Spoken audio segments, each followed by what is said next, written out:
Good evening, everyone. I want to say something about my video with Pearl where she talks about the Holocaust and why it happened. Basically, she says, because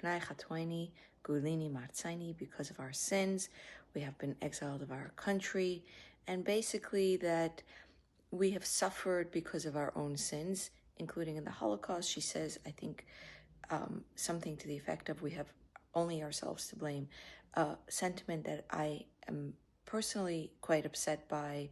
I respect that it's how a lot of people see things, but I've talked about this on my Instagram stories before. The sin and punishment, that someone got cancer because someone else is not dressed modestly. I always struggled with it, including when I was Hasidic.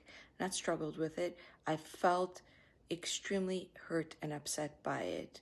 So this is not a sentiment I am easy with. Now, I do understand that a theodicy, a theology where our sins cause God to turn his protection away, and therefore bad things can happen and evil people can act out their evilness to a higher degree, is a orientation towards the world. It is a worldview. It is a worldview I grew up with and I'm very familiar with. And so I think it's important we listen to each other and try to accept that other people see the world in different ways. However, it is a very religious view, and its implication that the Jews are to blame for the Holocaust, Chas Shalom, is something that I feel is a very religious, reserved for those who have a very religious view. It's not a secular perspective. What's been really surprising to me is a ton of secular anti-Zionists have come to the comments of that video and they have said, Pearl speaks the truth. I'm absolutely appalled by this. If you are a secular person, on what grounds do you agree with her that the Jews are to blame for the Holocaust? On what grounds? What is the secular worldview that would make it make sense? The only way it makes sense to me is if you are so rabid in your position on the war in Israel and on the situation in Gaza that you will ally yourself with anyone without any integrity.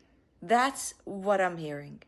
That you will take on positions that don't make sense to you, that are not coherent with your worldview in order to bolster your own personal agenda.